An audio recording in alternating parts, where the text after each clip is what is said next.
Hello friends, आज हम मौर्य वंश की जानकारी के स्रोत के बारे में अध्ययन करेंगे कि हमें मौर्य वंश की जानकारी किन किन स्रोतों से मिलती है। मौर्य वंश की जानकारी के स्रोत हैं, हम इनको तीन भाग में बांट लिया है। एक साहित्यिक स्रोत, दूसरा विदेशी विवरण स्रोत, तीसरा पुरातत्व स्रोत। सबसे पहले हम साहित्य स्रोत करेंगे। साहित्य नंबर एक,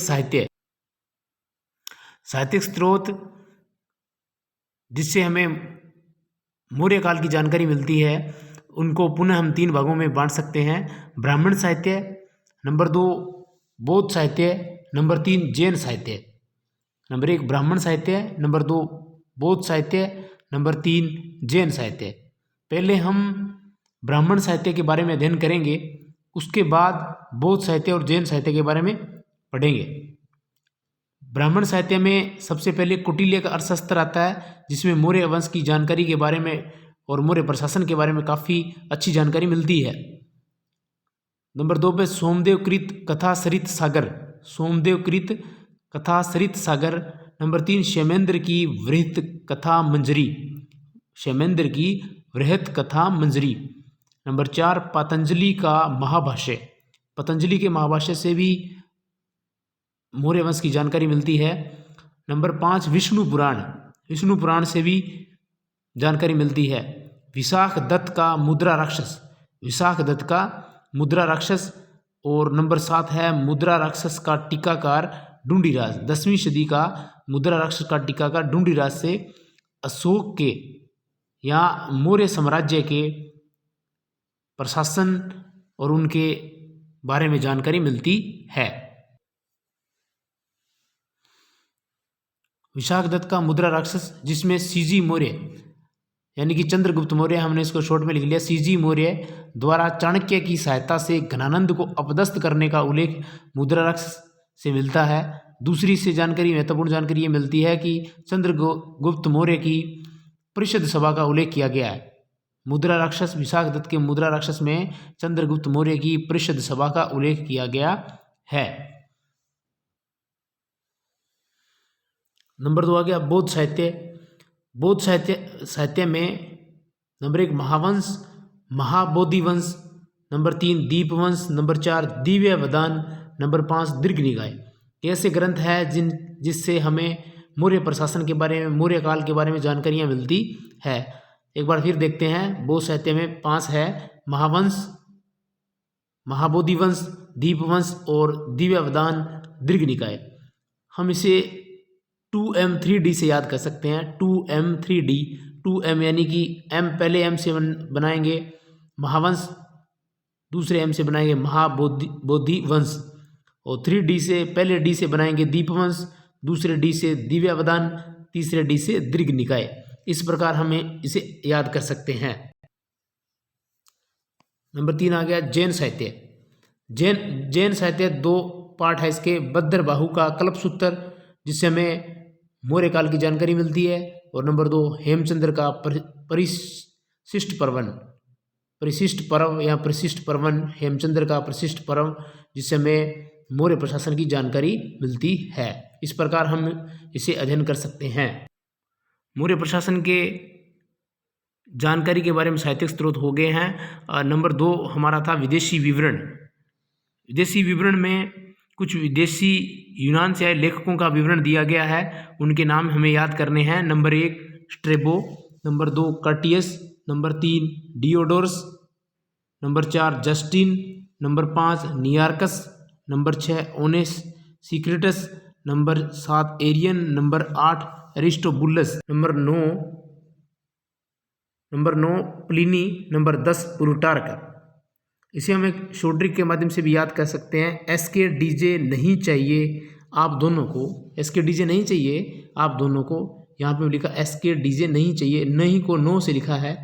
अब S से बनाएंगे स्ट्रेबो, K से कर्टियस, D से डियोडोरस, J से जस्टिन, N से नियार्कस, O से ओनेसिक्रिटिस, A से दो बनाएंगे, A से बनाएंगे हम दो, A से बनाएंगे दो एरियन और एरिस्टोबुलस, P से बनाएंगे प्लिनी और प्लूटार्क, और विदेशी विवरण में सबसे महत्वपूर्ण है मेगास्थनीज की इंडिका, जो मूल उपलब्ध नहीं है, यानी मूल रूप से उपलब्ध नहीं है। इसके विभिन्न जो स्रोत है वो अन्य यूनानी साहित्यकारों द्वारा अपनी कृतियों में या ग्रंथों में लिखे गए हैं, उनसे हम संकलित करके इसके मेगास्थनीज की इंडिका की जानकारी प्राप्त करते हैं। मौर्य वंश की जानकारी के स्रोत में हमने साहित्यिक स्रोत और विदेशी विवरण देख लिया। अब हम पुरातत्व स्रोत के बारे में अध्ययन करेंगे। नंबर 3, पुरातत्व स्रोत। पुरातत्व स्रोत में सबसे पहले ताम्रपत्र लेख आएंगे। ताम्रपत्र लेख महास्थान बोगरा बांग्लादेश से मिला है, जो चंद्रगुप्त मौर्य का है। महास्थान बोगरा बांग्लादेश जो चंद्रगुप्त मौर्य का है। राजकीय अन्नागार का उल्लेख है, इसमें राजकीय अन्नागार का उल्लेख किया गया है। मौर्य काल में अकाल पड़ने की जानकारी दी गई है। और सीजी मौर्य यानी कि चंद्रगुप्त मौर्य के अधिकार में बंगाल का उल्लेख मिलता है। इसके बाद दूसरा ताम्रपत्र यानी कि सहरौरा गोरखपुर यूपी से मिला है। मुख्य बात यह है कि ये ताम्रपत्र पर लिखा पहला अभिलेख है। ताम्रपत्र पर लिखा पहला अभिलेख था। इसमें भी मौर्य काल में अकाल की जानकारी मिलती है। चंद्रगुप्त के समय की अकाल की जानकारी इसमें दी गई है। इसके बाद पुरातत्व स्रोतों में अशोक मौर्य के अभिलेख आएंगे। अशोक के अभिलेखों को हम 3 भागों में बांट सकते हैं: शिलालेख, स्तंभ लेख और गुहा लेख। नंबर 1 ए शिलालेख, बी स्तंभ लेख, नंबर सी गुहा लेख।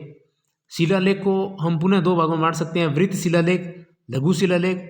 और स्तंभ लेख को भी 2 भागों में बांट सकते हैं: वृत्त स्तंभ लेख और लघु स्तंभ लेख। इनका अध्ययन हम पहले कर चुके हैं और इनकी जो वीडियो है वो पहले चैनल पर डाल दी गई है। अब हम अध्ययन करेंगे गुहा लेख के बारे में। अशोक के गुहा लेख। अशोक के शिलालेख और स्तंभ लेख के जो वीडियोज़ लिंक है वो डिस्क्रिप्शन बुक में डाल दिए जाएंगे। अशोक के गुहा लेख। सबसे पहले क्या देखते हैं हम? अशोक ने आजीविकों के लिए 4 गुफाएं बनवाई। अशोक ने आजीविकों के लिए 4 गुफाएं बनाई।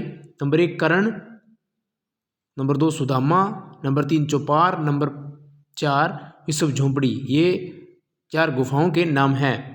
गया जिले में बराबर की पहाड़ी गुफा पर अशोक के लेख हैं। गया जिले की बराबर की पहाड़ियों में अशोक के लेख हैं। इसमें अशोक द्वारा आजीविकों को गुफा दान का उल्लेख मिलता है। पनरगुडरिया गुहा लेख में अशोक को महाराज कुमार कहा गया है। इसके बारे में हमने पहले पढ़ लिया था। पनगुडरिया अभिलेख में गुहा लेख में अशोक को महाराज कुमार कहा गया है। नागार्जुनी गुहा लेख दशरथ ने उत्कीर्ण करवाई थी। दशरथ अशोक का पुत्र था, इसने नागार्जुनी गुहा लेख उत्कीर्ण करवाए थे। दशरथ ने नागार्जुनी गुफा आजीविकों को दान दी थी। आजीविक साधुओं को रहने के लिए दान में दी थी।